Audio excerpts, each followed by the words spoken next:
Hello, and welcome to Scuttlebutt, the War Movie Review Podcast.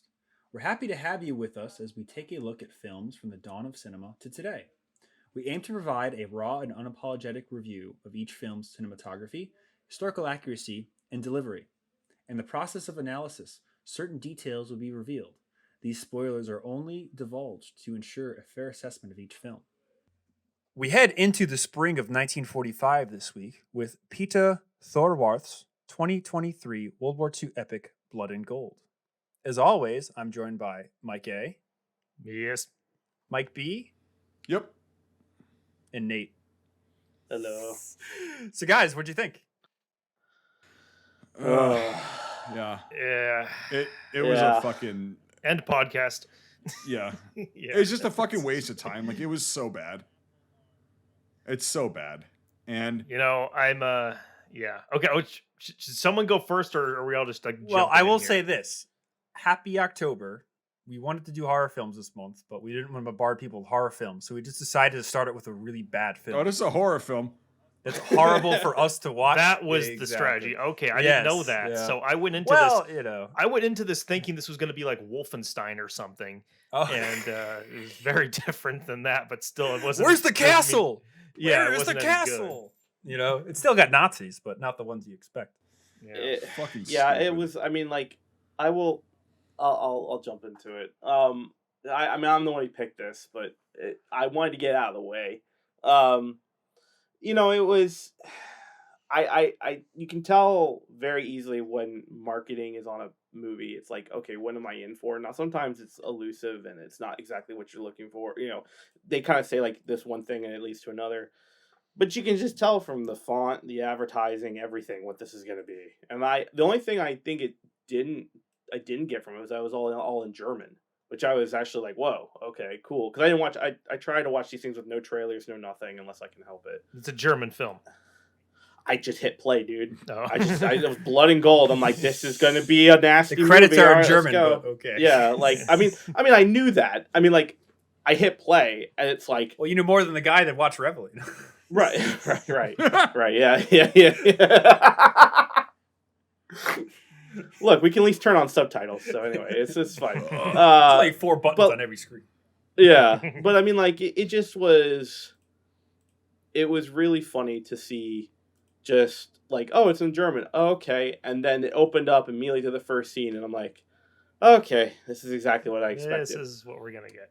But going into that, as the movie progressed for me, I saw a lot of things that I was pulling from it. One of the things was, it seems like this is an amalgamation of every single genre of films for the last 40 years. And it's what I pulled from it was Clint Eastwood movies, Western movies, John Wick, Inglourious Basterds, Tarantino-esque Boardwalk style. Empire.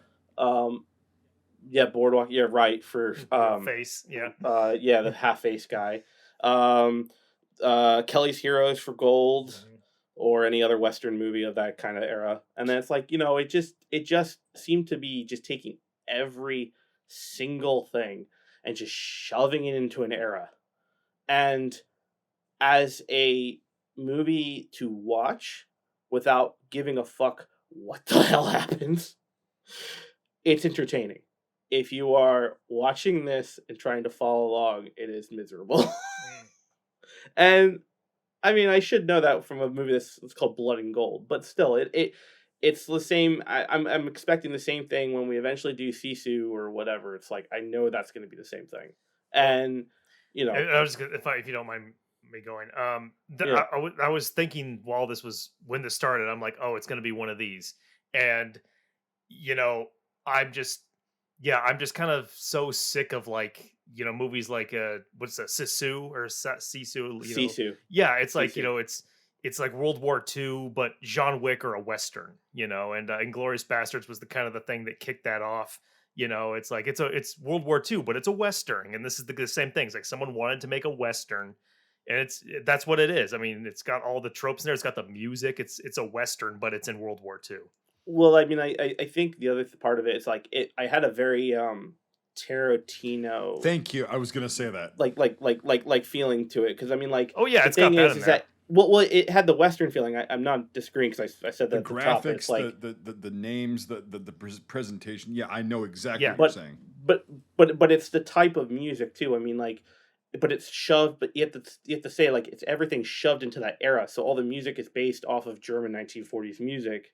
So it's like, But or European themed, and so it's like it's all shoved into that kind of like, I don't want to say theme, but like just essence of that era and all that stuff, trying to do it. sort of, I mean, it does have the like those musical numbers from the period music and stuff like that, but like during some of the action it's like down down down down, and like Inglorious Bastards, I mean, like Oh, that's 100%. the I'm point. agreeing with Yeah, you. that's Yeah, the yeah, point. no, Like if you say it's Tarantino, it's like that's the point of Inglorious Bastards, that it's a Western, like that's what he wanted yeah. to do.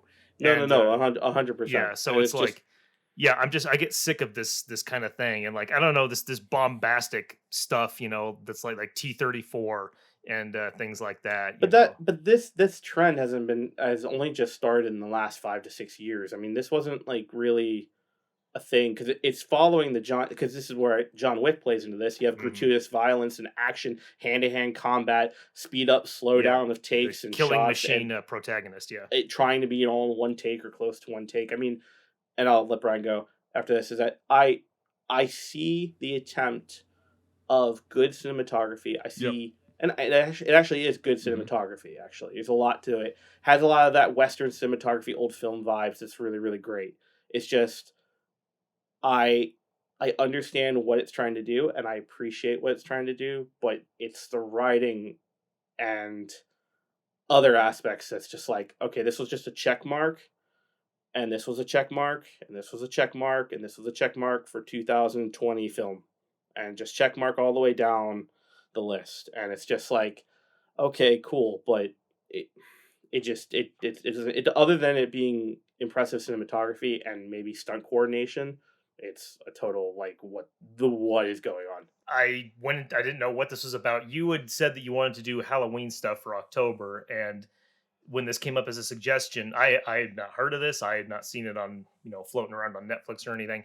And so I just assumed it was going to be like a Wolfenstein kind of thing, some horror, what's it called? Overlord, something like that. And it was not that. But it definitely was shocking, sort of, because I was like, oh, it's not that. It's another one of these kind of Western motif, modern day John Wick type World War II things, where it's just, there's, and it's funny in a lot of these kind of movies, there's always that moment where it's like, what are we doing? We're killing Nazis, that sort of thing. And it's like, I remember even, what's it called? Monuments Men had that, like, so basically we're going to go in, save the art, and kill a bunch of Nazis. It's like, and then of course, Inglorious Bastards with what's our job? Killing Nazis and all that crap. So yeah, not my kind of thing. I don't really I don't really care for this sort of thing when it comes to this subject matter. And I get what it's doing. It's, taking stuff that's popular, old westerns, action movies. It's got the protagonist who is a badass with tons of morals, and he's not gonna, be stopped, no matter what. And he's got the female character and shit like that. So yeah, I could tell what it was about 2 to 3 minutes in, and I'm just like, okay, well, I guess this is what I have to watch if I'm going to do this podcast. So, so I kept watching it. Otherwise, I would have turned it off. Those are my opening thoughts. I'll get Nate the Great there as he downs a bottle of some I've already gone. You can Mystery okay. liquid. Mystery go, liquid yeah. there, yeah. Yeah. Mike, do you want to go? Yeah, I mean,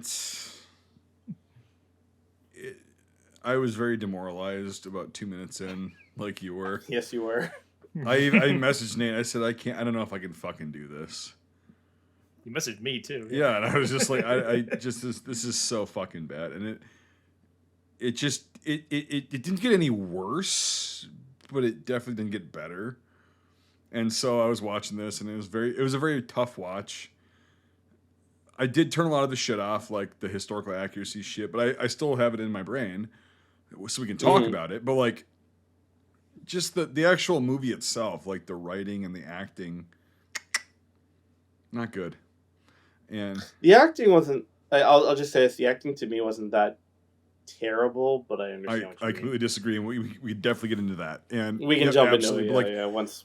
Overall, my first impressions, I barely made it 10 minutes in, and then I had to stop for a while, and then I was like, I can't do this, and then I went back, and I was like, okay, I'm gonna do this because I want to do the pod, and it's worth it because there's definitely a lot of shit to talk about, but like, I don't know how the fuck this is on Netflix. I don't know how the fuck this is on Netflix, to be honest with you. And I guess that's my opening. That's my opening thoughts, Brian. So again, I saw the trailer for this a while ago. It came out in April. It's a pretty, modern film, and I'm like, oh, it's gonna be a trope, whatever. And then Nate's like, oh, we should do it. It's on Netflix. It's available to everybody basically. And so watched it. And the first minute in, I was just like, is this the longest day? Oh, it's not the longest day. Is this that? Yes, it is a lot of stolen things and it's a lot of whatever. But, there's a point when you watch a film like this that, or at least for certain people, where you just say, okay, I know what this is. So let me see how good or how bad this thing is for what it's trying to do. It's not a war film in a way. It's an action film that's set in the spring of 1945. That's all it is, which is fine. That's the direction I want to go. So how good of an action movie is it for what it pertains to be in the field it is in?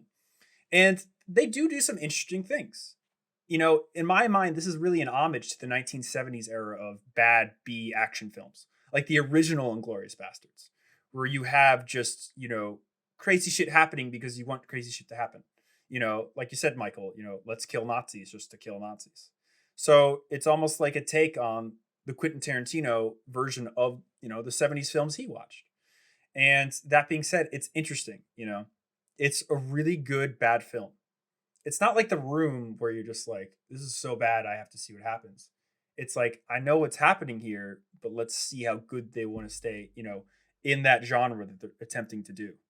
So it's a very interesting film. I don't mean that's good, but it's very interesting. And I didn't see too much bad with the uniforms. Everything was period. I mean, obviously it's all fucked up, but it's all 1945. And I did like the sets. I've seen a lot wrong in other productions. So that's the funny thing. It's like, it has things going for it and it has things not going for it. But for what they attempted to do with blinders on, they made something interesting. But when you compare it, obviously, to anything else that we usually compare, it's fucking shit. So, but it's and just to end it, it's different even from Sisu in my mind, because Sisu's fucking really stupid. Have you watched that? No, but I've seen the trailer. Like, listen, this is stupid at points. The trailer alone, we know what we're going to expect. But yeah, this is stupid at points. Don't get me wrong, but it's not fucking Frisbee Tellermine stupid. There's a level of stupid here, that easily you can surpass, and it's like, well, okay, we have a line. These people, they want to go there, but they have a line, so it's, again, for what it's trying to do, it's interesting. I will always appreciate your optimism. So, and I mean that sincerely. I mean, I can be so negative with shit sometimes. It's always good to have someone that says, well, yes, but, it's like, yeah, that's true. Yeah, because it wasn't all, it wasn't. Can we really quick get into the uniforms? Let's just fuck that pig right now. I'll just say this. Yeah. Okay. The biggest thing I've learned from this podcast is you have to conceptualize everything. Yes. And because it's so easy to shit on anything for whatever. They had T-34s in a movie in the 50s that was supposed to be in the West. It's easy to do stupid things like that. But as long as you know what it is and what they're trying to do, you can really understand it. So, yes, uniforms. Okay, so the problem that I had, the biggest problem, was the Allgemeine SS uniform of the guy with the fucking half face, right? From what I've researched and from what I know, that was worn on duty for a German kind of mission, right? Not just a leader of a group that was out in the Waffen-SS, right? They would be wearing gray because they were in the Waffen-SS, right? Also, his insignia was fucked up beyond all belief. Like, it was just like really cheap shit. Which is funny because like the enlisted guys, their insignia was good, so I don't understand that. But like, also he's wearing a brown shirt underneath that. I guess it was up to discretion, but like I don't know. That guy's whole uniform was fucked up in my mind. The other guys, like the sergeants and the corporals and the privates and all that shit, the SS guys, besides the double decal M40 helmets that wouldn't have been there, not terrible. The sergeant guy has like some just random leather jacket on. Is that that's? Do you know what that is, Mike? I think it's a cut down motorcycle jacket, right? No, close. So German Panzer crews were issued U-boat heavy weather leather gear for the winter, and that was a very common look of SS heavy Panzer battalions. Mm-hmm. You see a lot of Michael Whitman had them. Yep. He was in the SS, but the guy that wrote Tigers in the Mud, Carnus, he had one. It's very common to see heavy weapons crews with the leather coats, and they look fucking dope. Okay, I also would give them the 10x50 U-boat binoculars too, which is kind of crazy. Oh, the big fuckers, yeah. Yeah, so that's a take. If you see a lot of Battle of the Bulge footage from the Germans, they all are teched out in that shit. Because Winterzug was the German like parkas were not very common in the West. They were more common in the East. Okay. So you get this crazy shit. But long story short, the leather jacket is supposed to be a German U-boat foul weather jacket, which were worn by Panzer crews. And it was again is like cut down as well, right? No, that's the length. Because they have overalls and then they go to like right below. It might be too small for him. Cut. Well, yeah, it might have been too small, but like it seemed like it was cut. It's definitely stylized. Yeah. But what they're going for is the SS Panzer look, which I thought was interesting, but it's not something you ever see. After Mike's done, I have something to say, but like, yeah. Okay, so does that mean these guys are Panzer Grenadiers then? Yeah. Well, they're a mix of stuff because it's a here guy too and everything. Okay. And I think I did see some Waffenfarbe that was green. It was green. So they're Panzer Grenadiers, supposedly, which is fine. That's accurate. Led by some Allgemeine SS guy. Allgemeine, well, wearing an Allgemeine SS uniform. So go ahead, Brian. Yeah. The one funny thing is they don't say it, but they allude to it. And anybody that has any basic history of the Third Reich will know that the main character was in the SS. Why? He has a blood group tattoo. And only members of the SS got blood group tattoos. Yeah. So in the scene in the film, when he was like, I'm glad that we both had the same. Yeah. And it's like, oh, so you're a deserter from the SS. So it means you're just as bad as them for the last 6 years. Well, I was actually wondering that because when they catch it, he doesn't have any Litzen or insignia or anything on his collar. And I was wondering that because they say like, oh, he was in Italy, Russia, and all this stuff, and I'm like, sounds just like basic Wehrmacht to me. But there was a test after the war that was very common, where they would line POWs up and they'd make them raise their left arms. And anyone that had a blood group tattoo, you go to this camp instead of that camp. It's a great memoir called Black Edelweiss, where, long story short, the guy, the day that his whole unit was getting blood group tattoos, his father was visiting the unit. He never got one. So after the war, he changed to a Luftwaffe uniform, and he went to the camps, and guess what? No tattoo, no problem. Fucking 6SS Nord for like 3 years. So, and I was just thinking about that. It was funny because it's like, oh, that's campy. Did he go to Canada? I forgot where he was. He wasn't in the. That was the 6th SS. He wasn't in the 14th SS Cavalry Division. That's the Stavic Canadian Parliament. I'm just saying. Yeah, no, I'm just setting the record straight though. The 14th SS Division was, I mean, pretty elite. Yeah. Sorry, it was just a full-on joke. I was thinking about that though. I'm just like, oh, so after the war, Daddy would get arrested because, oh, you're a military-age male.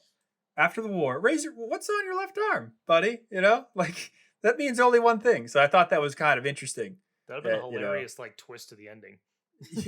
My little daughter, and then okay, son, you can go in the refugee camp. You just got to take your shirt off from me there, bud. Like, that would have been hilarious. So wait a second, did I misremember this? Like, so the guy that was the Lancer, right, the private, main character, he had the tattoo. Yes, because when they give him blood, they say, "Luckily, we had the same tattoo." No. I thought it was the SS, the sergeant. No. He says, "Luckily, we have the same blood type."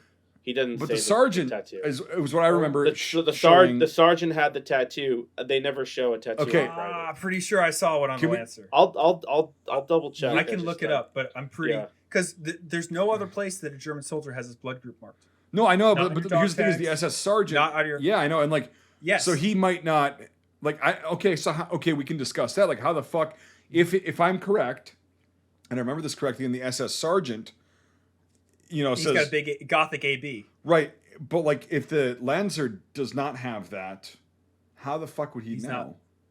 Exactly. It's not in your. It's not in your on your dog tag. No, it's not. It's not in your what do you call it? Soul book. Zed book. I'm pretty sure. It's a blood group tag. That's why the SS did it, because they're like, oh, this is a good idea. It is a good idea. Don't get me wrong. It's just a way to tell. Just But the yeah, wrong I just group of wish people we could. did it. I just wish we could like figure out right now some way if I can pull it up. In my Yeah. laptop. yeah, if you could pull it up to figure out if it was the Yeah. SS sergeant or if it was the Lancer. I'm pretty sure you see a scene where you see both arms.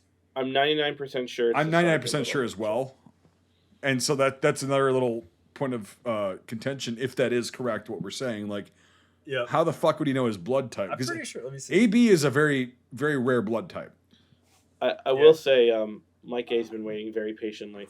Is your, Oh, no, has your I'm hand not, in I don't have those? anything to say about this. No, I don't have anything to say. No. I thought we didn't launch into the jacket question you had after. No. They answered it. I was just wondering what that was all about. You're just not listening, Nathan, as usual. I'm not. Yeah, well, He's the fucking producer. Yeah. Well, then he's really not doing anything. It's okay. It's all good. Yeah, but I'm almost Brian. I'm almost positive it was the SS sergeant. So then, how did he know his blood group? well, that's what I'm asking. That's Like, the thing. how the fuck would he know? And especially that rare of a blood group. Mhm. So, but I'm pretty. Mike's definitely agreeing with you. I just think he just wants to get. Yeah. I yeah, just, he just wants to get a I'm picture curious proof. because Yeah. I just watched it a couple hours ago and like, I think it was the. And I've already forgotten it. Well, I forget little details because I'm while trying to we're- remember other shit. But like, yeah. While we're looking that up, I why will say don't you do that, Brian? Because I'm I'm doing it now. Shit. There's two shots I really did like in this for cinematography and stuff. When he's being hanged and the camera drives away, that was really cool. And then the cyanide scene where he's flailing on yeah. the ground and you see the legs, that was really cool. Yeah. I like that. Yeah. Just having something play out while the camera's rolling. Yep. That's really I- neat. I did really like that murder because I was waiting for this like huge bombastic, he steps on a teller mine and then she says, for Germany, and like hits him with a Panzerschreck and he explodes. I'm waiting for that, and he just died in a very interesting way, and something that you don't normally see, and I thought it was very, very. I thought that was a great way for that very odd and very forgettable character to go out. But that character pissed me off. It's like what? Oh, he's dark to be dark. So are goth Right. kids. Like what the fuck? Well, that's what the do thing you- is, it was an over dramatized version of an SS officer, and it's like, I get it. Yeah, okay, they were evil. They did all this shit, but it's like, I mean, really, you have to do the same if you're trope, gonna- the same trope that's in every other fucking film Yeah, of they're this like evil they're guy. demons. It's like, okay, he has zero redeeming qualities, and I'm not saying that the SS were good guys. I'm not saying that. I'm just saying he has zero human qualities. He's just this fucking maniac, psychotic killer. He's got his face covered up and blah blah blah. And it's like, okay, it's a trope. It's a fucking trope.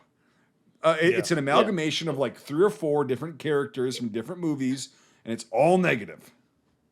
It's a checkbox. Exactly. It's just a checkbox. Yeah. It's a checkbox. I want to dive into characters. I mean, let's just get that out of the way. It's like, for the most part, all these characters are from other movies Yes. thrown correct. together, and it literally is a check mark. You have you have the priest check mark. You have the lieutenant colonel check mark. The sergeant check mark. The medic who's just patching people Right. up and he's semi innocent check mark. You have the lone farm girl with her brother check mark. Like you have a cow check Yep. mark. They shoot the cow check mark. Like it's just like all this other stuff all thrown together, and it's just like be different if you're going to go for that much. Right. Well, I was. I mean, yeah, I would. That's the thing. Like, I was checking the boxes as they were popping up. Yeah. It's like when the brother shows up. It's like he's like mentally okay. Some people have their hands up, before I say anything. No, it's fine. No, you're fine. I was just gonna say, like, it just. What I was gonna add to my comment very quickly is that yes, I know nothing can really. Everything's been done. I'm not gonna go down that argument. Everything has been. No, it done. hasn't. I I will disagree say with that. Well, how about this? A lot of things have been done, specifically in World War II movies, tropes that have been done. I think the way to do it is if you have those same tropes, deliver it differently. Okay. That's my point. Yep. That's all. Brian. And Brian. Right. Okay, I just watched the scene and I was wrong. You do not see his left arm, but How there's would he no know? way that he would know. 'Cause Exactly. I'm 90% to 95% sure that a soul book does not list your blood group. I'm. That was just something that you had that you knew. Oh God. I wish I had I'd a have to talk fucking Zod book. But Yeah. in doing my extra nerdy, super duper research that no one knows, there's ever like 7 people on the planet. He's wearing a hair tunic because he has 6 buttons. It's not Yeah, an no, SS I did. tunic. I was actually So, legitimately going to say that. There's no. Yeah, no, he was hair. Now Yeah. you do see here tunics being used by SS soldiers, but you also don't see any ghost of a sleeve eagle. Also, that was a really So- shitty fucking repro. We'll just get that out of the way. But like, The camouflage was pretty good. Some of the. I oh like the no, V-dot. I'm talking That about was his pretty hair nice. tunic. Was it Oh, really yeah. cheap Yeah. Indian repro? And ask me how I So- know. But like, yeah. Go ahead. But Mike. even the. Or- Sorry. I want to get back into the writing. So yeah, I'm checking off the boxes. Like, you know, he wakes up. You know, he's on death's doorstep, and he gets rescued by this girl. It's like that's something from a western. you Yes. know? And she drags him in, and she heals him and everything like that. And immediately, when he wakes up, he's like, "What?" And her brother is right there, and she immediately says, "That's my brother," which means my pussy isn't taken. So it's like that's what No. that's what tells our main character. Also, if you immediately. just were hanged and you were just Right, left, yeah. like he wasn't dropped, he was just hanged. yeah. You're not gonna be able to fucking move for the next week or so. Just throwing that Yeah. out there. Good point. But again, remember, this is our tropey Yeah. protagonist who is the ultimate badass. Right. And he meets this girl The man who's with no name. taking care of her, conveniently single. And, her brother is he's introduced as this, mentally challenged You got Down guy. syndrome. And it's like, yeah. Down syndrome. Yep. Yeah, clearly with Down syndrome. And it's like, okay, he's going to get killed. Like you immediately know it. They're going to get him. Like it's like that character is being used for sympathy, And at that point it was just like, I'm just checking off the boxes of what's going to happen. It's so obvious. Mm-hmm. Who wanted to go? They're, Michael's pulling out a sniper rifle right now. yeah. God, that scene. He's a badass because he doesn't move, but everyone else does. The really historically accurate fucking reticle in the scope too. I love that. Oh, I forgot about that. It has a circle. The Russian capture candidates did look nice, though. I'll give them that. You can see the shellac stocks. So- yes. But they do have. I like the patina of a Russian capture candidaate, so I'm okay with it. Yeah, So but I was actually okay. historically not deep- accurate, I mean, They're not plastic D boys candidates. No. That reticule hurt my soul. that reticle Let's was be honest, I was just like, oof. I'm not an expert on any of that, but I was like, I don't recognize It should be a that. 3-post. Yeah. Yep.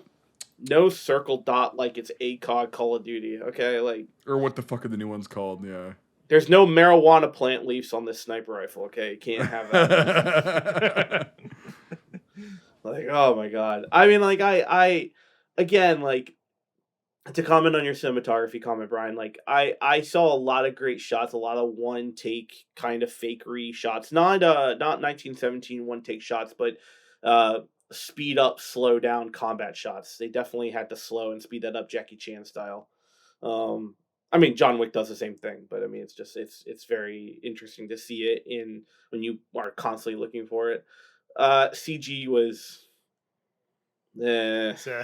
So if I may, when the church fell apart and the things like that effect of the smoke rising, it's like, man, I've seen that in so many like shitty like modern films, that same kind of effect. Well, the thing is like, I feel like this was probably a mid-budget, Netflix project. Mhm. And, it's very interesting, like kind of what Mike B said. It's very interesting to see how this was greenlit in this sense, because if it is purely Netflix funded, not just Netflix distribution, it's very interesting to see that what route they took. I want to save gunplay for later Like, Yeah, we'll definitely say that later. Yeah, we're fine. I'm just looking right now. Right. I'm It's like, a Western, Brian, dude. It's a Western. really, really quick, Brian. I'm just looking, and I don't think in the Zold book that they would have blood type either. So Yeah, it's one of those things where it's like, you had to know and to be able to tell, the medic that was treating you. oh shit, I was wrong. Oh, they did actually put it on the or the dog tag. Oh, they did? Yeah, so it says on they page. did that. I'm pretty sure they put it on the dog tag. I didn't want to Luke's say group. anything because I don't know this stuff head to foot. No. And I just wanted to confirm. On page 1, you will find the soldier's details: the Dean Scott rank, name, identification tag, and blood group. But here's the thing: is we never see the Zold book or his dog tag. Well, you do in the beginning, but the colonel would have had it, and also a lot of times they would lock up your soul book like behind the lines because they didn't want it to fall into enemy hands. Right. So they would just have it like in a depository at headquarters. So like having one always, would be correct. But even on his by one dog out tag, though. and not as an out though. What, Mike? I used Mike to- A, are you burping again? No, What are you doing? I'm just like, we're still on this damn blood thing. Dude, Like, let them go down the And then it's good. gonna be it's almost close. It's almost close. My only out. Let them my only go out. back. Look, they're civil right now. They're civil. I know. Let them be civil. Please, yeah. please continue. Please. Continue. My only out, and I'll say is that I'm used to Luftwaffe dog tags, which they're just flight numbers because they were coded, and that was for everybody in the Luftwaffe because they just figured, they don't want you to know what unit you're in. So Yeah, and the Germans like the Heer and the Waffen SS, they would have blood type on there because it's more relevant because they were doing field ops and shit. So, but still, it's like it's a sloppy fucking detail in this film, particularly the way it's portrayed. But anyway, we can move on from that. I think case closed. Why were they doing Yeah. that? Just to keep him alive for some reason? Like, They wanted to know where the gold was because they had no idea where he found the gold because he threw that gold brick into the tavern. there was speaking of tropes, there's many. This happens in every movie now, but it's like, anytime he shows up and he's like, "Hello, Lancer," it's like, kill him. Like you could have killed this guy so many goddamn times. I'm waiting for the guy to say I'm your Huckleberry in German. Hucklebearer, but yes, Hucklebearer. Yes. That's I've what learned it something actually today. is, yeah, I'm your Hucklebarrel. it's Hucklebearer. But no, I said that wrong. I said that totally wrong. Let's move on. Barrel. Hucklebearer. Yeah, Hucklebarrel. I will say the one thing that did shock me about this movie, and this is near the end, is Sonya getting fucking wrecked at that very end bit with the when the Americans come into the movie, which I was not expecting. That was great because I was just like, "Fuck this bitch!" Yeah. Yeah. Oh no. Well, because it's the bad guy gets their comeuppance. It's like it's a Western trope. I get exactly. But it was so left field. I'm like, huh? That was great. especially with the iris going out and then comes back. It's like Looney Tunes. Yeah. Like, what's gonna happen now? Yeah. Riding off And into again, sunset. it's 1960s Western. I mean it really is. Even the slow fade with the one tear going down because someone threw trash out their car. Like, it's just. And Damn, that's an old school reference, dude. while we're on it, let's just talk about it. I did really like that ending. I thought that was really cool. And I will say all of the vehicles they used are very, very well. They used real Kuba wagons, a real Opel Blitz, the machine gun mount on the You said the way I sidecar say was it. fucked up. I'm so proud of you. What? Opel Blitz? No, you said Kupenwagen. Oh, Kuba wagon. Kuba wagon. Kubenwagen. I want this one destroyed. You can't make fun of me ever again for saying it the wrong way. You just did it. Okay. Well, I can make fun of you for other things, so it's okay.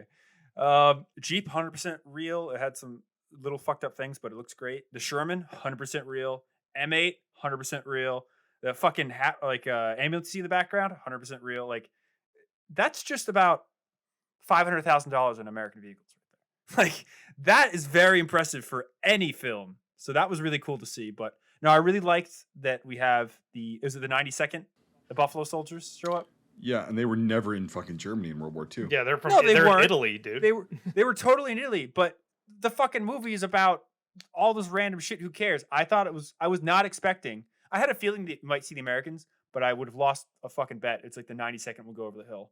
And you could say what you want, they weren't there, but I thought that was a neat touch. They should have done the 761st or something, whatever, but that was cool. And not only that, though, they're not this trope of the woke whatever. They look like 92nd soldiers. Like, they're cast well. They look like 20-year-old dudes in 1945. So I thought that was cool.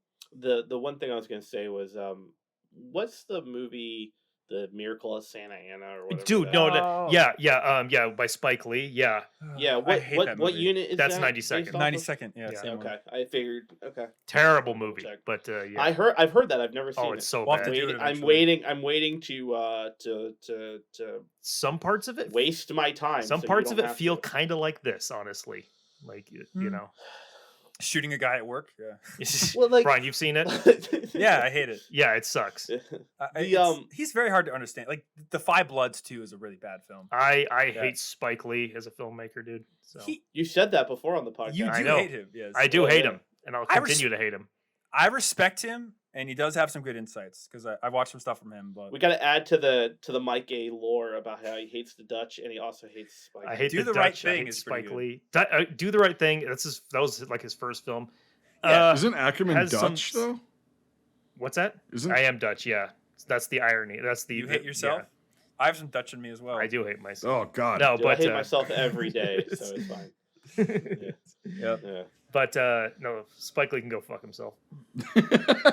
He's interesting. You know, I respect him, and he's definitely has something. I don't want to But- go off topic. So no, we'll. Save it for One- Old one Day more Hour. jab. We'll One- let you. one We'll more- let you go on a rant about how you don't like the door being kicked in 18 times. We'll have to save Michael's love of Spike Lee for Miracle of Santa Ana. Yeah, when we do that, I can go full Christ. blown. Please leave a comment if you want Michael to yell at that movie. Yes. Yes. It We'll do it happened sooner once. than It'll later. happen again. Is that the one where we do the commentary for? What the fuck? Oh, so bad. Well, the funny thing is about stuff like that, and like you mentioned things in this movie that you like the vehicles and such. That's always the heartbreaking thing when it comes to this. It's like all of this cool shit that they got for the movie, and they used it for this. Like I hate. That's one thing that you always run into when it comes to movies like this. Nate. And I was gonna say, like, that's the problem with a lot of European production, thing. They have all this stuff and it's immaculate, and they have the ability to get researchers and props and real relics and items and things like the radios. I didn't notice if those were wrong. Like, I love the tavern in the 40s town and all that kind of stuff. Like, yeah, you can tell it's a set, obviously, but like, it's really interesting. And then you have a dude popping meth pills and like, going, "My broken love, I will save you forever."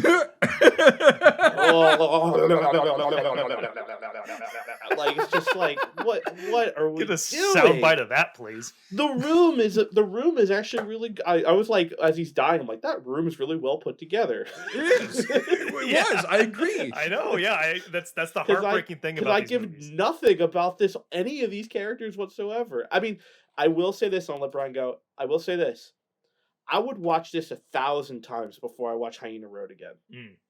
Because this has cinematography, this has content, this is actually captured well. Great, I'm blanking on the word I normally use. Coverage. There we go. Fuck. Tired. Coverage of the whole entire stuff. Like, nothing's like, horrid. There's no weird takes or anything. It's there. Is it predictable as hell? Absolutely. But, I have boars and I stab the boars when they get close. I wonder how he's going to get hurt. Yeah, it's Like- it's obvious as hell. I wasn't expecting him to eat a Snickers bar, like, or yeah. I wasn't expecting him to eat a gold brick like a Snickers bar and like, shove it in his mouth. was funny. It's horizontal. That made me bust but- out laughing. Nothing like Gollum CG. Glug glug. Anyway, Brian, go. Totally lost my train of thought. I'm sick. I'm sorry. Hey, No you know what? worries. Here, let me pull up something. This I was looking for. I looked up this movie. I found this, and I'm just like, okay, it's gonna be. This is what we're in for, and it's perfect. It seems like a joke, but I think this is an actual thumbnail for the movie. I just shared it. Yep. Yeah. Yep. Little Shop of Horrors Nate, meets World War II. Nate, right click, save that as the poster, will you? Yeah. I will. Mike A, can you send that to me? Yes, please? I will. Thank you. It's the- I'm not at my home setup. It's Little Shop of Horrors. It is interesting how much history they do touch on, though, for such a random, tropey, predictable film.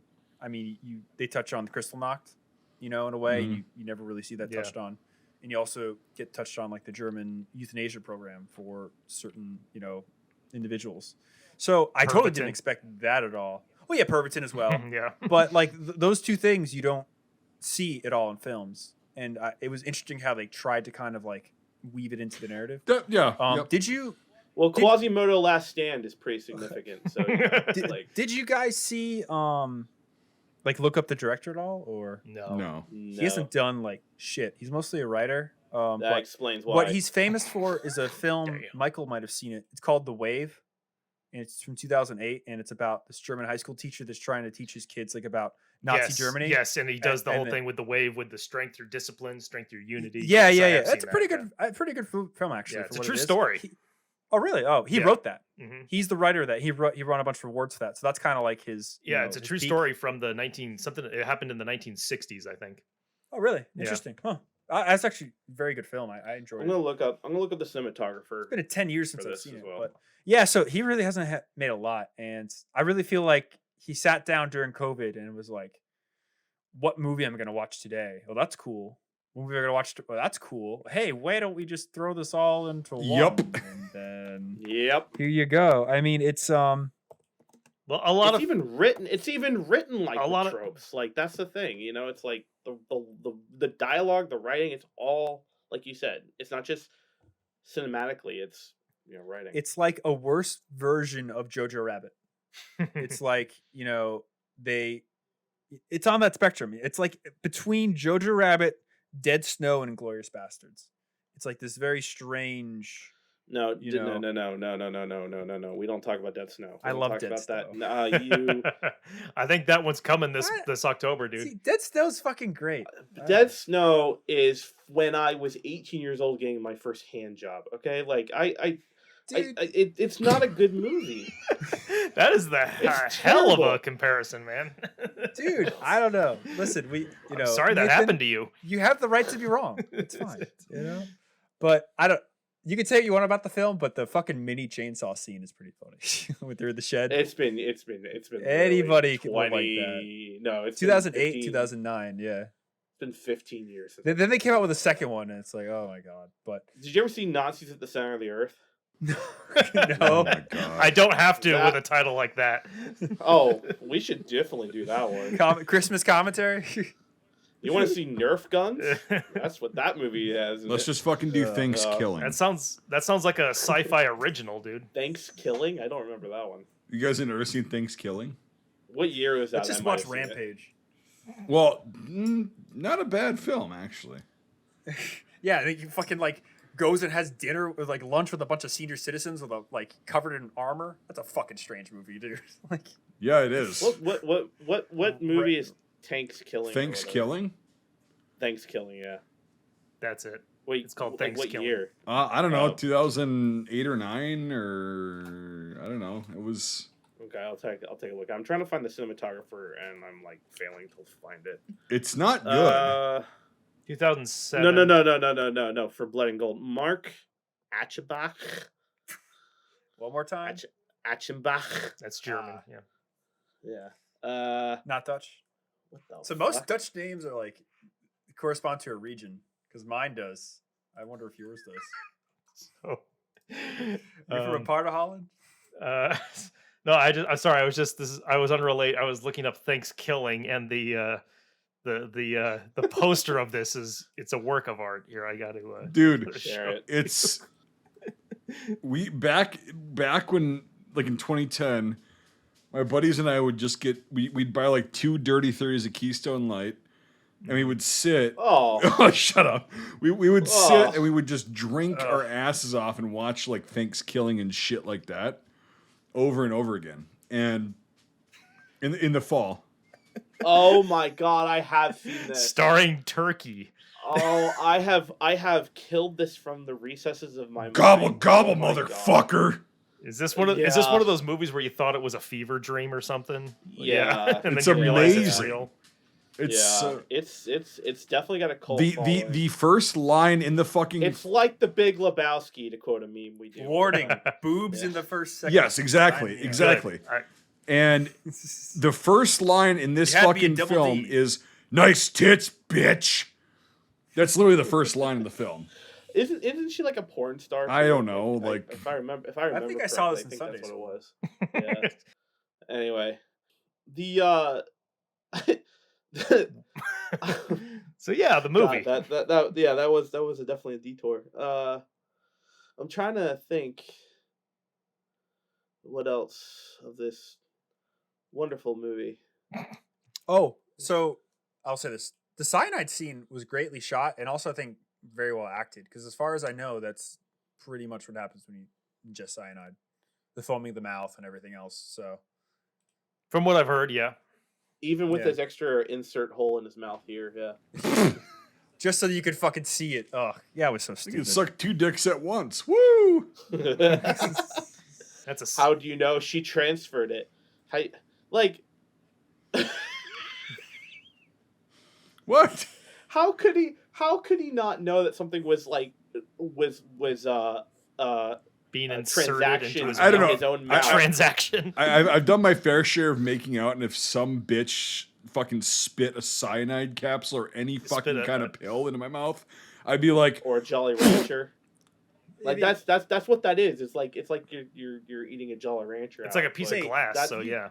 I'm laughing because that's a horrible Reddit story I read 10 years ago, and you don't, I'm not going into that. Nate. You don't go to clubs and like make out with chicks and come home with like change in your mouth and stuff. Like No, 74 cents. No, I and don't. a Mento. No, I don't like kiss a goth girl and come out with a bull ring around my nose. the whore Do handle. you also like keep a? Yeah. Do you keep a fucking engagement ring in your eye socket as well? Yeah. I forgot about that. Yeah. Damn it. Yes. I was like, beat oh, me to it. we're I going forgot it. into this territory once that happens. Yes. Yeah. Yes, it's Fuck like- that. Yes, my lip shin. I'm going to wipe the slime off of my fucking wedding ring I've kept in my skull. Yeah. If he had like just a little bit of a better of like a plastic surgery surgeon, he probably would have just had to wear like an eye patch. Just saying, like not the like me hiding something in my belly button at this hole in the Oof. mouth.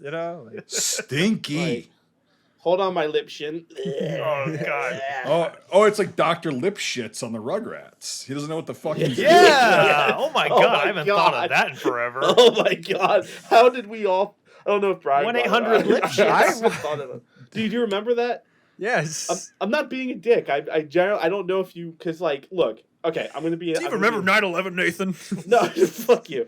It's like But here's the thing, Nate. In all seriousness, Dr. Lipschitz and Rugrats and everything, Rugrats did teach us. They taught us valuable lessons. We just have to fucking realize them. Tommy always had a Don't grow up. Tommy always had a fucking screwdriver hidden to get the fuck out of the playpen, right? Be prepared, buck authority, fuck authority.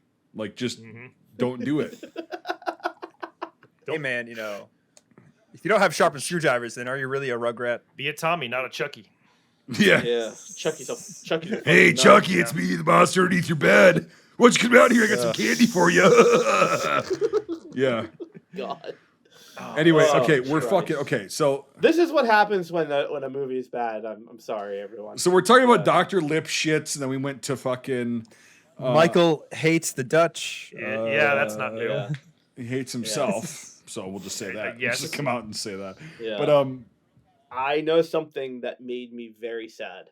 The movie? Far away, the shot opens up with that too. But the guy was running. The very first scene, he's running away from them, and they're shooting. They can't hit the broadside of a fucking barn. Like number one. Number two, I'm like, oh, there's a guy on a motorcycle, MG, obviously. Oh wow, the firing rate. That's a 34. no, it's a 42. That's a No. Let me finish. yeah. I'm like, that's a 34.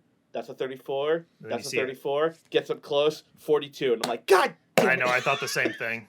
Yeah. It's so fucking awful. It's like, dude, you couldn't hit the fucking barn if you were standing in it. You fucking miserable piece of shit. Yeah. In the top of the church, it was like, okay, now pull the trigger. The gun goes boom. Release the trigger. It goes not boom. Pull the trigger. It goes boom. Like that's the amount of fucking inside shooting there is in that thing. And again, it comes back to our last thing we talked about, which is Europeans and gunplay. Yes. And realistic. Yeah, let's and get into that kind really of- quick.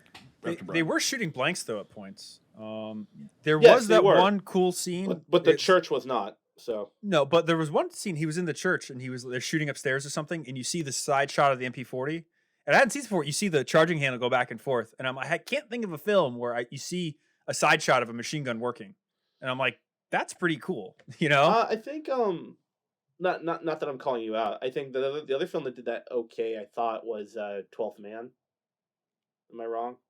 What scene? I can't remember, to be honest. When they're on the boat, they're shooting on them on the boat, all that kind of stuff. Oh, you see like reciprocating, but Yeah. okay. And, But but to talk about that though, in the same scene with the church and stuff, like one shot I really liked was they zoomed in on him and he's like unscrewing the fucking egg grenade, and it takes so long, and I was like, I like that. Oh yeah, and those the threads one are thing- fucking small, dude. Oh, they are, yeah. Mhm. Oh yeah. And I like that because normally they like the guy turns around and he goes like, "Dos suckes," poof, and pops the pump. I'm still fucking unscrewing There this you thing. go. Okay, there it is. T minus what? 10 seconds. 7. Well, no, this 7? is a 4 or 5 second.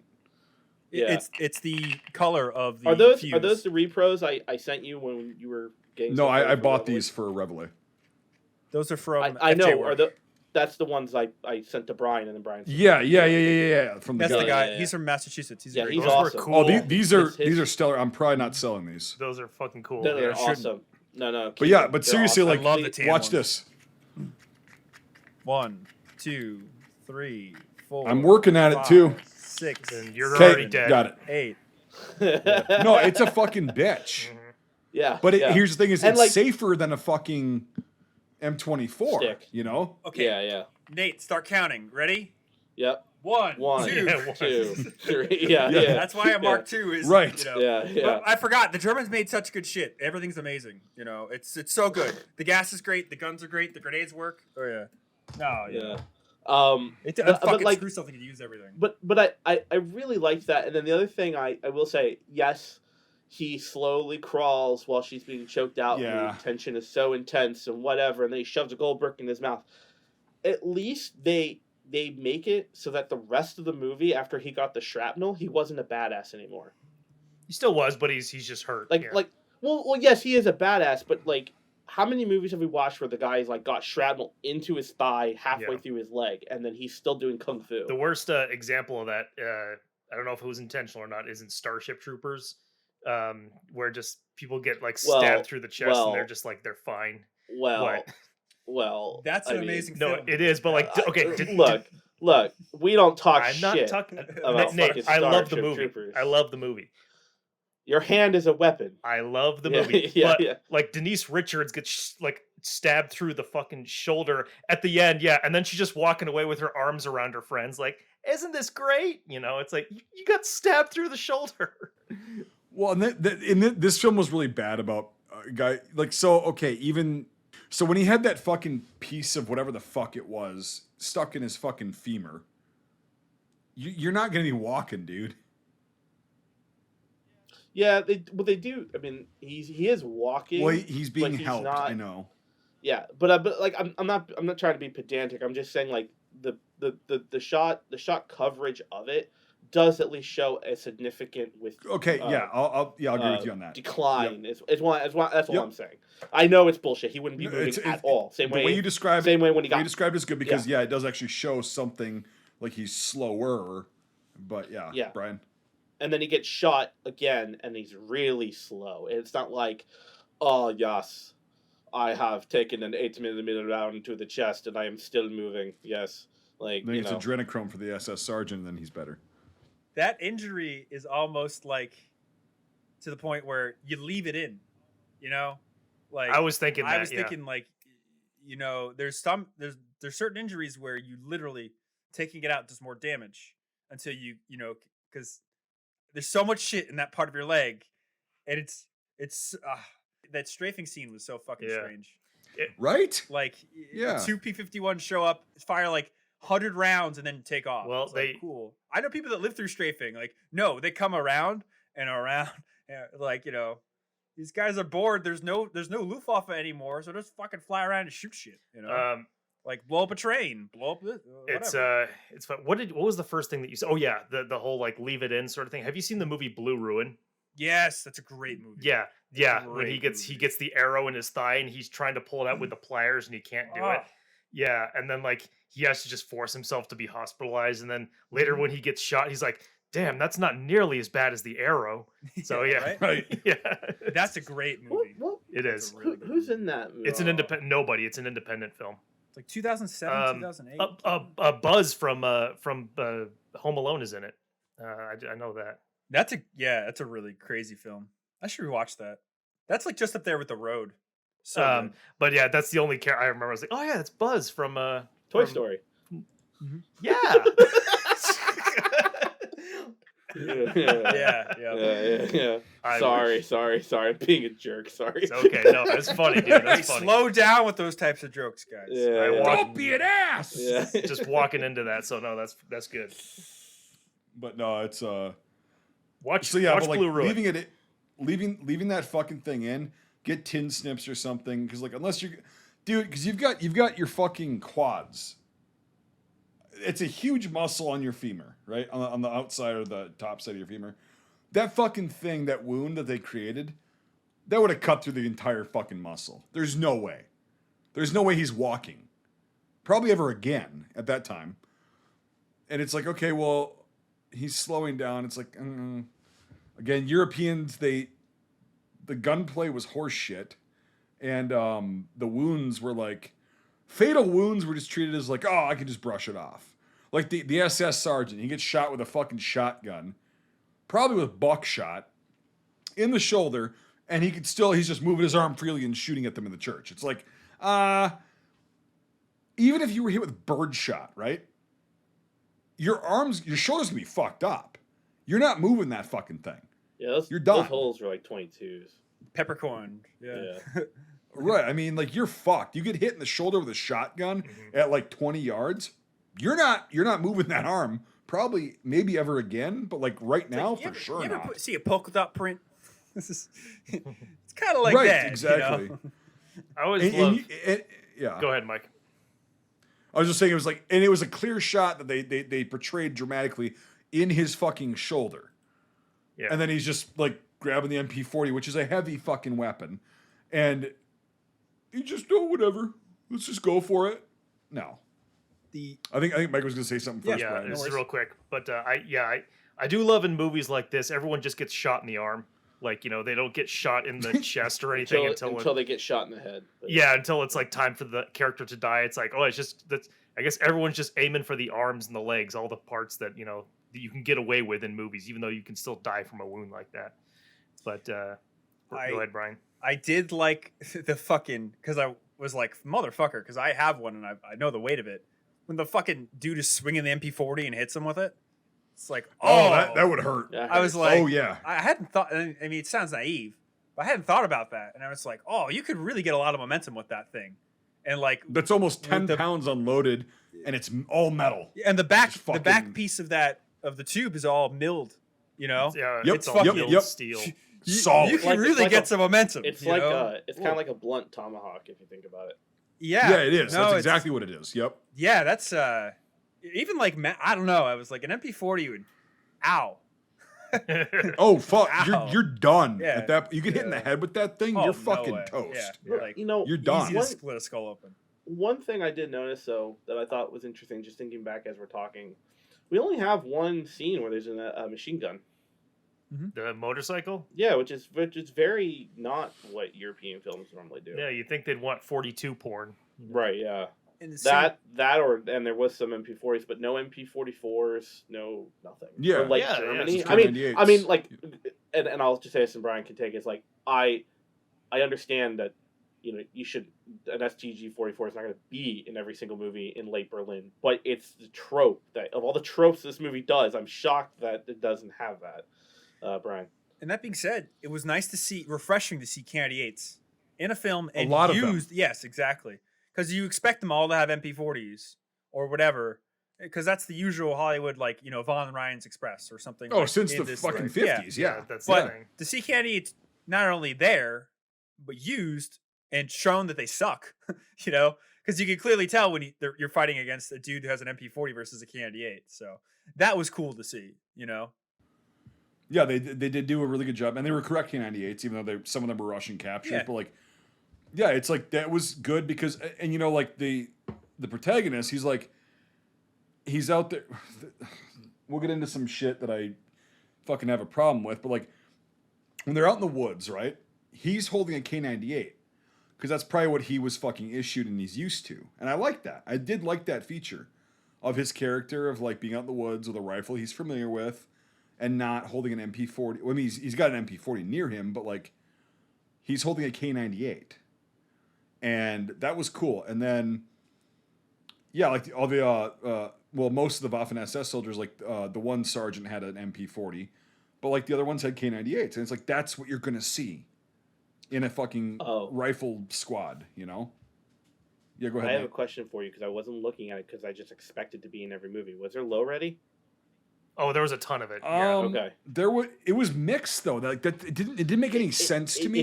It didn't constantly be there, which is why I'm asking the question because I'm remembering scenes in my head and I don't remember some of them. It wasn't that egregious, but there was like when you saw like them in the background like moving around, they were like doing this stuff, you know. But when they were actually like a lot of scenes where they were doing like actual combat movements, they were holding it like they would have sometimes. And I'm like, so what the fuck? Like, did they just not have advising staff like telling them in the background, or because it was mixed? That's it didn't make sense to me. Don't worry, no one will pick up on it. There's not that many nerds out there. Right, but no, it was mixed, and when it was good, you know. Yeah. And like again, okay, so going back to what Brian said, the SS gear for that late in the war was actually pretty fucking good. The mix of the Dot 44, the Fall Oak B, and the helmet covers were, I think, there was one Plane Tree 3-4, and there was one, but it was also autumn. It was flipped to the autumn color, which is good. Mike A likes stock camo. What? Huh? Mike A likes stock camo. Oh, my burp, yeah. I did it again. I missed 2 of them last week, dude. I'm sorry. Yeah. Sorry, Mike, go ahead. I'm sorry. I love that Peter. Well, you let one fly earlier, and that was fine. It should be definitely in the pod, but like, just fucking let him go. I let him go. I do sometimes. Other times, I go back to my old ways. If I acknowledge it, it's in the fucking recording. So okay. If I miss it, it's like I last week. And I'll let you go. I'm sorry. Last week I left 2, and I was talking when he did it, so he's gonna now know to do it when I'm talking. That way I can't hear him as easily. But I heard 2, and I left him in there. I'm like, I don't care. I turned him up by 10, and I'm talking, and all of a sudden you hear just. God damn you. You have to just let him go and just fucking. I do sometimes. It's part of the if you pod. just go, which you've done in the past, you've gone, blah, and I just cut it. Yeah. But it's when you go, Tell me how I know, because I've cut how many of them now? Episode 71. Just do a compilation of those, put it on YouTube. It's gonna fucking like whatever. Sorry. Sorry. I derailed it. Sorry, Mike, go ahead. It's all right. So the uniforms, I think, I agree with Brian. Like, the SS uniforms were pretty, besides a couple, but like, for the most part, the combat uniforms are pretty good. Again, no double decal M40s in 1945. That's, if you see one of those things without a cover on it or just like not scraped, it's one in a fucking 100,000. Like, good luck. But like, go ahead, Brian. Well, there is one thing to say about early war gear later in the war, and just quickly, when they took the shit in earlier in the war, if the helmet didn't get repainted or something, a lot of times it went to a warehouse. And the tail end of the war, when they needed shit really bad, they just opened up these warehouses. If they had them left, they weren't destroyed in the bombings. They would hand out stuff. So 99.98% of the time, no way you'd see a double decal SS helmet in 1945. But that's what I'm saying. Yeah, but there were these, like I said, these warehouses, because like smocks go away for most SS units in 44, and then the last 2 months of the war, they're everywhere because somebody said, we have all these smocks we took in for the universal uniform. Get them now, out there. Yep. Exactly. So as far as that said, the uniforms are great for, I'd say, 1945 style, because it's all over the place. Like everything they're wearing, it's all everything they're wearing existed before VE Day, which is very hard to do for most modern production, especially something like this. Mm-hmm. Which is just cool to see, That being said, it was it very is cool. it all correct for the time and place? No. But did it all exist in Germany in May of 1945? Yeah. So it's just, again, this film does some really cool things right. And the camo is great, like you said. I didn't see any horrible patterns. The dot looked really good. It's probably like a nice cut, an Elysium. Yeah, it's it was. I don't know who the hell must have made those, but like, it was not like the typical. It's not at the front. It's not Chinese shit. SM. It's got to be Elsenbound. There's one or two Czech companies that make really good dot now. because it was good because it didn't look super faded. Mhm. It looked like it would have looked at that time. Yeah. Like Mhm. not super used and like, but it was a good pattern. And there was one guy that had a complete. It wasn't a fucking. It was the drillish like the uniform over wools. Yep. Mhm. Which would have been accurate for winter and spring in 1945. And I was like, that's a good touch. That's a cool touch. One of my favorite looks is smock over an overcoat. It's fucking really cool with the huge collar over the top. You see that? You see a lot of Army guys do that in the spring of 45, like tan and water smock and an M42 overcoat. Dope. But there's a lot of crazy late lower looks. Besides the couple things that I've already bitched about, I didn't see a lot totally wrong with the German uniforms. The mayor wearing his political uniform. I thought that was good. Yeah, that's a cool touch. That's what I was holding my hand for. Cool. Yeah, Brian, what is that called again? Because you and I. Gauleiter. Thank you. Gauleiter. I just saw. So, yeah. Yep, like Michael said. Yeah, no, that looked, as far as I could tell, because I hate politics and I hate that political shit. But as far as what I know, he looked very well done as far as the rank and the color. Yes, and he had the gold kind of like oak leaf band around his armband, and because it's like, okay, this guy is the head honcho of the town. He's a Gauleiter, yeah, and it's like, okay, interesting. And he was wearing that to get the SS guys to fuck off and just not fuck with him as much as possible. Didn't work, but. Like, because from what I understand, from what I've read and heard from people who were there, including Army veterans, Heer veterans, Luftwaffe veterans, they didn't like the SS guys. They thought they were arrogant pieces of shit. They thought they were assholes. Most of them were foreign volunteers in the Waffen SS, and they just didn't get along that well. But the political guys had to suck their dicks because the SS was a political organization. It wasn't part of the fucking Wehrmacht, right? And so whenever they came in, they were like, okay, we have to do this dog and pony show. We have to put Hitler's fucking photo up. Because there was another little cool touch that they did. They're like, oh, let's get his fucking photo put up in the fucking bar in the inn and whatever. Because he took it all down because he thought the Americans were coming, not the... Right, not the exactly. SS, yeah. And the SS guys show up and it's like, oh, shit. Well, we've got to fucking do this so we don't get messed with any more than what we're going to be. Brian? I'll say, yes, there was a lot of stigma between SS and Heer, but the best way to put it is like, it's like the Marines and the Army. There's not many times that they fought together in the Second World War. There's a few battles and stuff that they were together, but mostly, SS and Army guys would come together behind the lines if they had to. It would be like in bars or whatever. That's what I was talking about. Like from what I've read, they didn't like the SS guys because they were arrogant fucks. Yeah, but it's funny because you don't, except for like Cherkasy or a few of the crazier battles, like SS, they were kind of on their own. It's interesting. Well, that's one thing that I've noticed a lot of movies. Actually, not to say a lot, but like some movies, they like to do that thing where it's like we have the scene where the Heer, the German army has like their little fracas with the SS, and I think it's in a way they're trying to, I don't know, just try and make it seem like they're separate from them. We're not the regular army wasn't that bad, that whole thing. Right. A lot of people are reenacting are like, oh, I do Luftwaffe.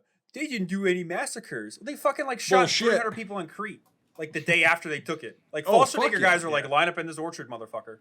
Like, no one in that organization got away scot-free. Everyone has blood on their hands, Absolutely. And that's the thing is like there was a rivalry because the SS technically wasn't part of the Wehrmacht. So it's early on when they started to the SS wanted to be armed because it started as like a Schutzstaffel, as this like personal bodyguard. The Wehrmacht did all they could to not arm them because basically, and I love this quote, is why would you give prison guards guns? That's what they equated them to, Yeah. Why would you give these fucking idiots with no military bearing or training guns, And it was very political. Himmler did a lot to pull army officers away, entice them with ranks. And correct. So yeah, it's very interesting. But that's why all of the SS firearms are all fucking random fucking shit. Like there literally was a unit in Poland. There was an SS unit, and their job was to steal rifles from battlefields from dead Heer soldiers. so they could take those rifles and give them to SS soldiers. It's not until Jesus, 39 and 40 that you see them start to modernize and not use things like Bergmans or G98s or Broomhandle Mausers. Right, privately because- purchased yeah. shit. Yeah, Like or the biggest, taken from Poland or Czechoslovakia or all that stuff. the biggest manufacturer that they got modern weapons from was BNZ, who was Steyr, who's based out of Austria because he was a super anti-Semite. Everybody else wouldn't trade with the SS. They literally had to have their own ways of getting munitions. SS rebuilds, they were so ostracized from the standard way of doing things that they had to make their own way. Hence, look at all this free labor we have. It's it's very interesting how it happens, but it's very comparable to the Marines because they're the same way. They get nothing. They have to fight for shit. That's just the best cultural way to compare them. Putting a blanket statement there: Marines are not SS. All right, don't kill me. I know, but no, definitely a rivalry there. Oh yeah, and it's like and it was throughout the entire fucking war. Like, yeah, it's dramatized a lot in film and on TV and shit like that. But like, no, I think they played it very well. Like, okay, getting back to the mayor, the Gauleiter, right? Wearing his uniform to get these guys to just fucking leave him alone as much as possible. I thought that was a good touch. You really don't see that in films at all. Mm-hmm. No. Yeah, I kind of like that. I just will say one last thing about the SS, then we can move on. So even in for example, the 12th SS, a lot of people argue is the most fanatical SS organization ever made because it was the Hitler Youth. It was these kids that were indoctrinated that were thus thrown in with 1st SS combat veterans in the Eastern Front, mostly from and a lot of Kursk army and stuff. officers. Most of the 12th was built from SS ranks, but a lot of those guys had early experience. Like Kurt Meyer was originally in the HERE before he went to the SS. But long story short, they go to Normandy and you get a lot of. You think that these are the most radicalized guys. You get a mixed bag. So one story I know is that this Churchill was attacking a line of SS guys, and they had the handhold mines, and they ran up to put it on it, and this guy puts the mine on the engine deck, runs away, and it falls off. And he looks at it, he looks at his friend, and he runs back and he grabs the mine and he holds it on the back of the Churchill till it explodes to take out the tank, killing himself in the process, but indoctrinated 17-year-old. Another story is this guy was a machine gunner and he was on an MG42 dug into a hedgerow. And him and his gunner were there, ready to go and fight. And their troops were spread out, whatever. Well, he got really tired and he fell asleep. Fucking fell asleep at his gun. And when he woke up, there was a British command post in front of him that had set up in this hedgerow, and they had no idea he was there. And what did he do? Fucking walked out of the field and surrendered. So, Yep. You get a mixed bag. Both 17-year-olds, Yep. both Hitler Youth, both radicalized, same division, same area, same fighting, different convictions. So, Well, at least he wasn't in the 14th SS, the Ukrainian cavalry division. Galician. Yeah. The guy that, they're really friendly with Canadians, from what I know. Especially Devin. Oh, there we go. And they never committed any atrocities or anything that... No, they fought the Russians, though. Okay, so that's fine. They fought the Russians. Yep. The Russians, not the Soviets. They fought the Russians. Sorry, yes, Soviets. Yes. Yes. They fought the Russians. The Soviets... I think it's time for IMFDB. If there is Go for even, it. if there There's is, one yeah, exists. if there is even one, there we go. I couldn't find it. Really?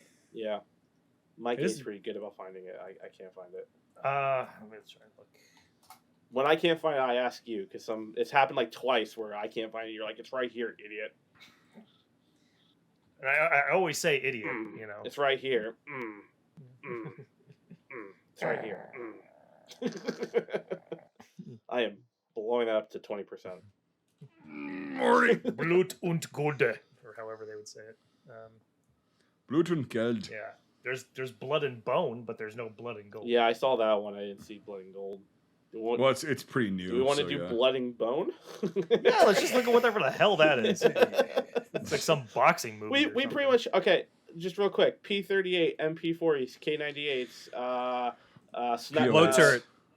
PO8s, P38s, Walther, high turret Russian capture sniper rifle with the wrong reticle. Whatever that chick was carrying. Oh, to shoot the double barrel fucking- shotgun and that Hunter Great K98. Well, and the Or pistol. That's the, Nathan. That's called a Mauser Sporter Model A. It was from the 1920s. They had a bunch of.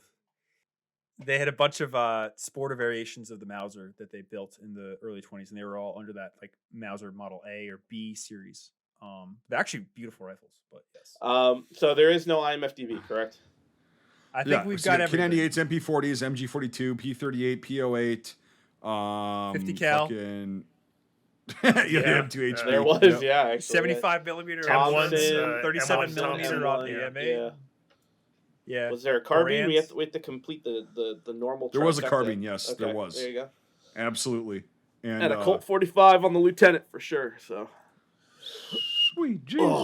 It's probably No an empty Lugers? holster. But yeah. Anyway, all right. I guess we should go to our final ratings. Yes. yeah. who Final wants thoughts. to go first. I guess I will. So yeah, it's not the kind of movie that I'm into. I'm just this this sort of genre is it's not my thing, and I'm just tired of seeing stuff like this. I'm not gonna, of course, say that movies like this shouldn't be made, because every filmmaker has the right to make what they want. But for the stuff that I yearn for when it comes to future films and just war films and stuff like that, this is not the kind of thing I'm looking for. So I guess I'm gonna give it a 2 out of 10. There you go. We pass it on to Nason. I can't even see his eyes. I just see his big double chin. You're dead to me. Anyway. Are you Dutch? Yeah.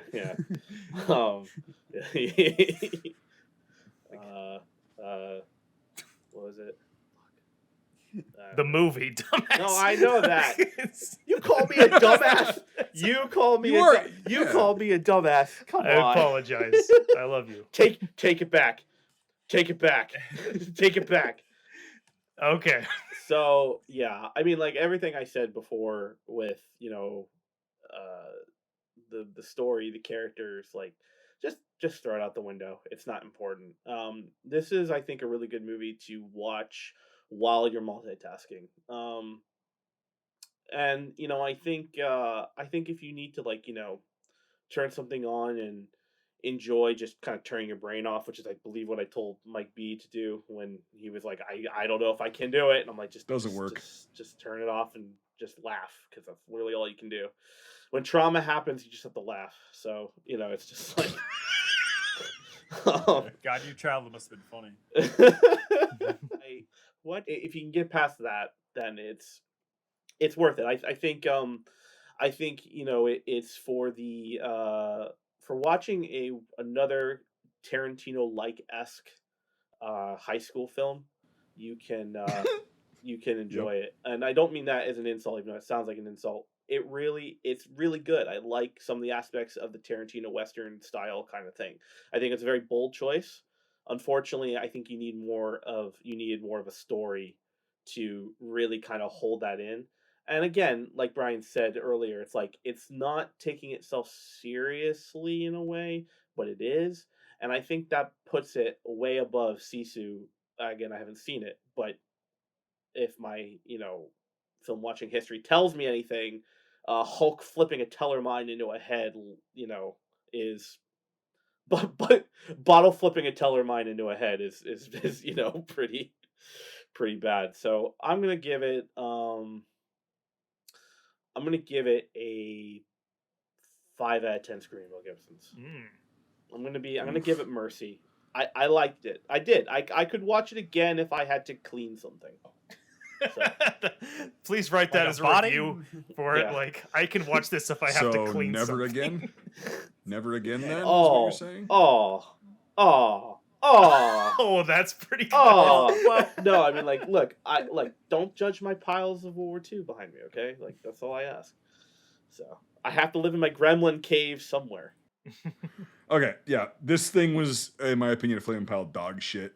It was, again, European cinema trying to emulate a shitload of American cinema tropes. And it's like, I've seen decent European cinema. We have all on this channel, or on this podcast.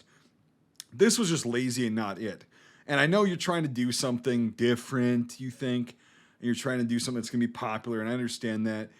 It's just very fucking lazy. Like, Wardrobe, it's hit or miss. It's not terrible in some places. It's fucking awful in others.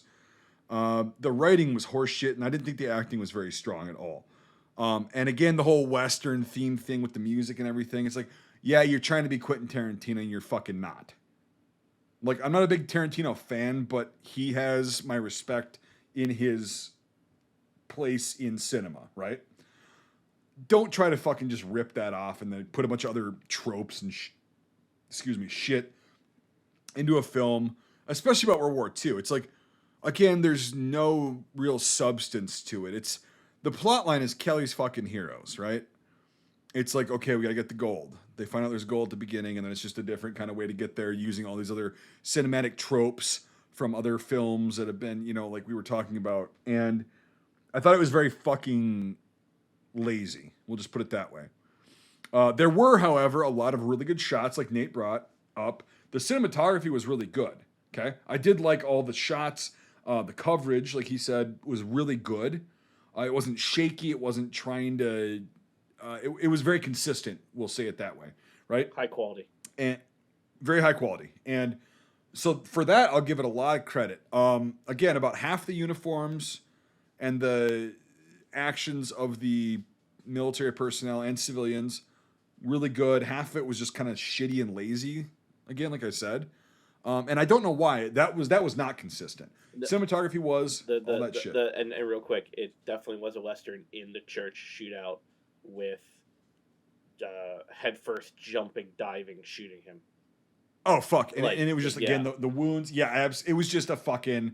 It was like, we're all dead. Let's just do a Western shootout. I need Peter here to do the Owen Wilson yell at the end of, like, Shanghai Noon. Did you also hear the fucking Wilhelm scream? Yes, in the church when he falls off the top. Yep. What are we doing? It's 2020 fucking again, dude. It's that. They're trying to be a Western. No, hold on. In a sound designer's defense, if they choose to throw down the gauntlet, they put the sound in the movie. It's a tradition / kind of like dare for sound designers. Okay, I get it. At the same time, don't make it so obvious. Yeah, I don't agree with it, but I understand it, okay? Also, the fire rate of these guns, I know gunplay is not Europeans' thing because they're very restricted on what they can own. Yes, I know you're going to be like, we can own guns. You can't own guns like we can own guns here. In Malta, they can. And what? Malta's the only place in Europe where you have, like, machine guns. I know what you mean. Cool. Joke. Well, that's better than what we've got here. Well, you can have machine guns here. You just don't have... Czech Republic, you can have machine guns. Anyway. You can have machine guns as well. Yeah, but it's, like, so small you have to find a fucking range. Yeah. Which sucks because, like, I have a really good friend who's lives there and he's got an M16A1 and everything, and he's just like, there's nowhere to shoot because everything's so fucking dense and populated. It's so small. It's like a small size state. Anyway, back to the film. There was a lot of just a lazy European cinema that I saw in this. Okay, and if you're from Europe, do not take it personally. When I say that, I know you guys can do better because I've seen better. I've seen a lot better. And this one did not fucking cut it, right? And it was just so fucking lazy. And the redeeming qualities are the only reason it doesn't get a negative score. And so I'm going with a 1 out of 10 on this fucker. Whoa. I'm not joking. Like, it was just so fucking cliche, stupid. Like, it wasn't even like, it wasn't a war movie, like whatever. It was just so fucking terribly written, most of the time terribly acted, cliche. I knew exactly what was going to happen, and I'm like, oh, it did happen. Okay, fuck. Well, so anyway, yeah, that's my opinion. So 1 out of 10. Interesting. Don't make this lower than Hyena Road, or you're dead to me. There'll be 3 out of 3 at this point. Don't you make it lower than Hyena Road. Well, on that threatening note, should I leave a score? No, it's just to reiterate what I said earlier. I mean, you have to conceptualize these films, and that's what I'm doing here. I'm not putting this on the same stage as anything real. I'm just putting this on the stage of what this genre is and what's like this genre. And that being said, it does do some interesting things for what it is. I know what they're trying to do. I don't agree with all of it, but I see it. And Yeah, they had some good cinematography. There's definitely worse films out there. There's fucking way worse films out there that took themselves way too seriously. You know, I like, as stupid as this film is at times, I like that they have a line and they don't turn it into Sisu. They like, you know, we're not gonna go insane, but we're gonna go stupid. And there's some respect in that, you know. That being said, I don't ever see myself watching this ever again. Um, but it's an interesting film for what it is and what it tries to do. And that being said, I will give this a 6, only because I respect what it's trying to do. It's emulating 70s mashups of shit. I'm not saying that that score affects that it's a good film or that like I want to watch it and continue. I just respect for what they did, you know? I mean, it just, they could have made the Sisu easily in a blink of an eye with East German tunics and VZ-58s and Gazes, you know? It's like they could have took like the Crystal Skull route to history, you know, and just made it really shitty. But no, they really did try to keep it in that 1945-esque place. And there's no digital watches. There's no stupid shit. Like, it's just they do a good job for what it is, for what this film sets out to be, which is a action movie set in the spring of 45. So, that being said, putting all the scores into the computer that will see if Michael will ever like the Dutch. We get a score of It's a running joke. 4.75 out of 10. Bet your ass So- it is. That is It's, higher than Hyena Road. Hell yeah. All right. Yeah, and All right. the score on Netflix is 6.5, so we're definitely lower than usual. But What's IMDb? Hold on, let me look. well, that's what it is. Oh, you IMDb, said that's what Netflix. it said. Sorry. Oh, yeah. Yeah. But it's an interesting film. And there's a lot of stuff in this that I didn't expect to see. There's a lot of stuff in this that I didn't want to see. But what they set out to do in the frame of whatever, it works. So I guess my whole thing with films like this is I don't want people personally to watch this and go, "Oh, that's what World War II films are. That's historically accurate." Okay. Because it happens. Thank you for reminding me. I wanted to put that caveat in my thing. I think I did that a lot earlier on, but just to reiterate, like Mike just said, 100%. Don't go off of this as like, this is what they did. Yeah. This is how this happened. And did you know this lieutenant colonel invaded a city and hey, had half a face and he French tongued a German girl and he had 2 dick holes and it's like, you know, What was that last part? Yeah. 2 dick holes. You heard what I said.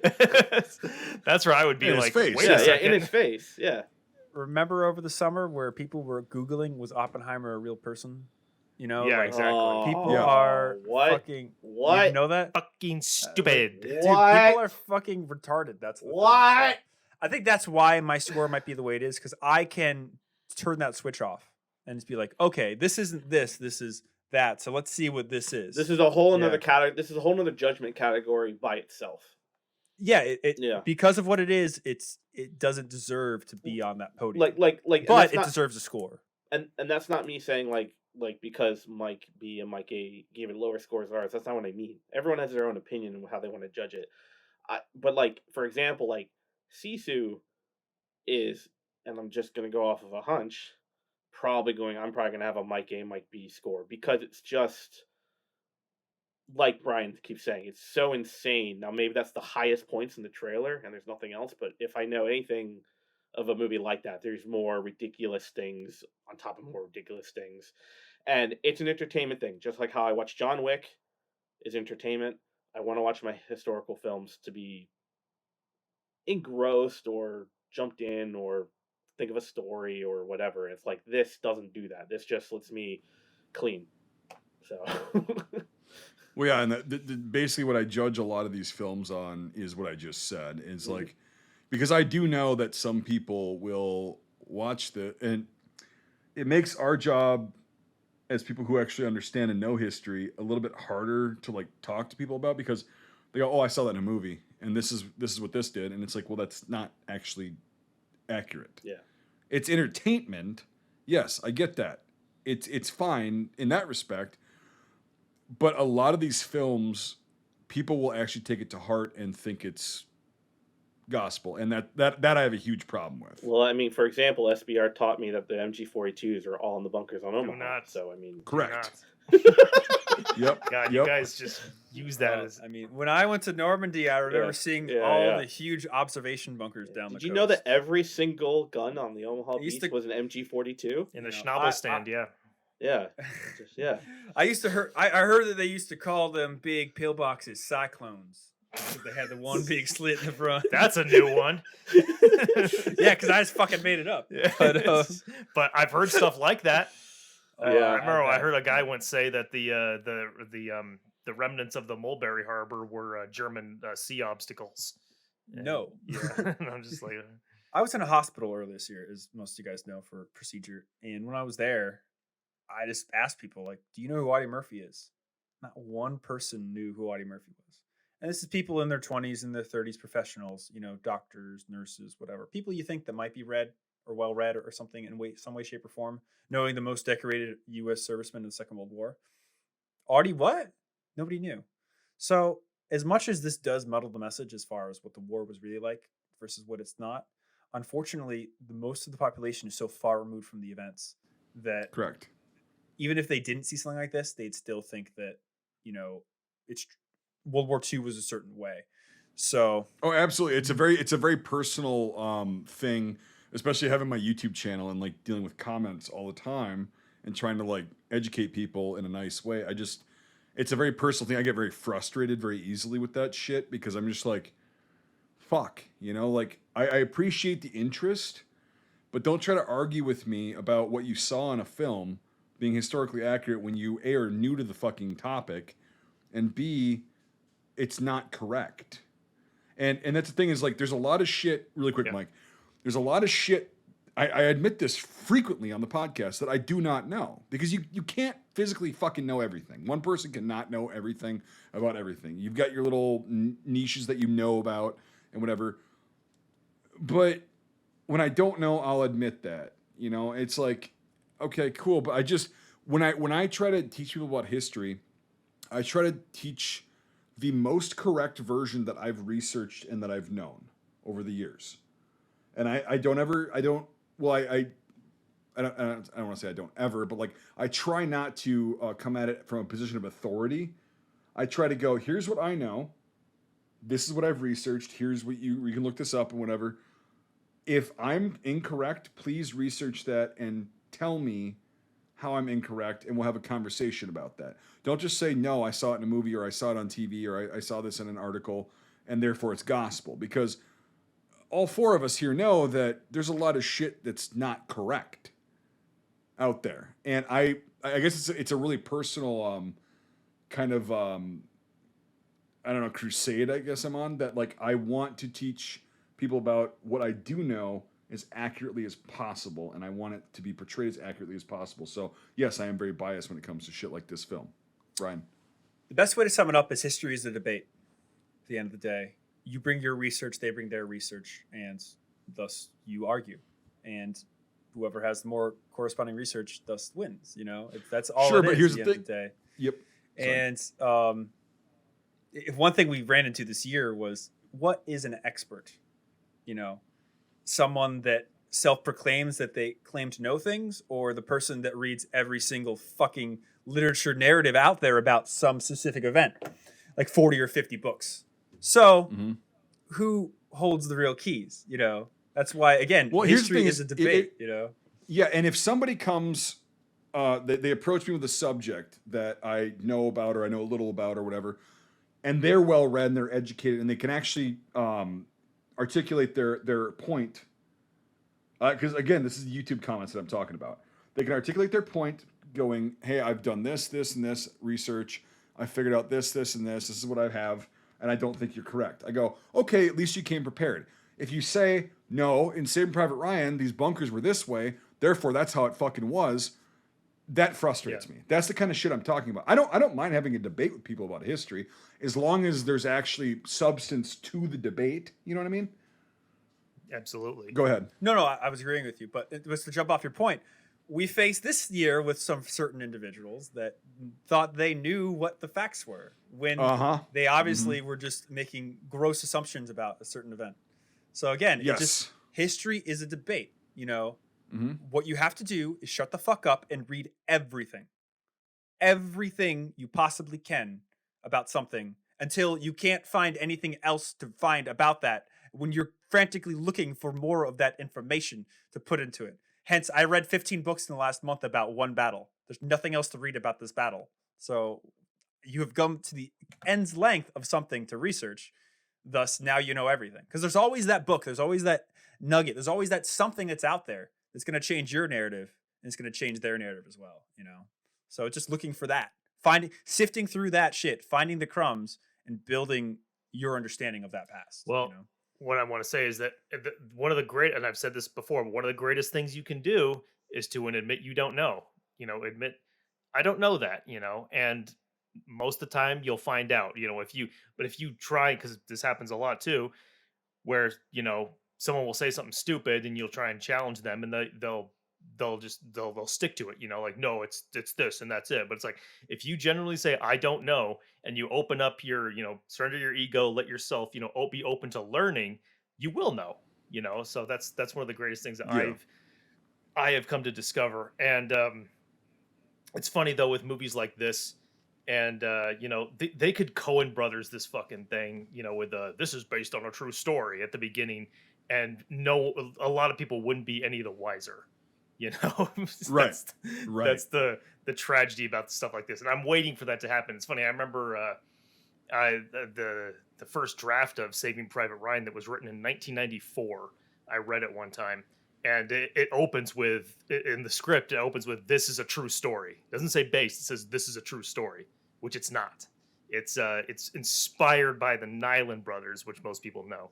But there's a lot of stuff like that, where that's a selling point, is what it is. It's they use it in trailers all the time, based on true events, based on a true story, could have been a true story. It's just so yeah, that's one thing that people will, even if it doesn't say it, like with this movie, some people will just assume it because it happened.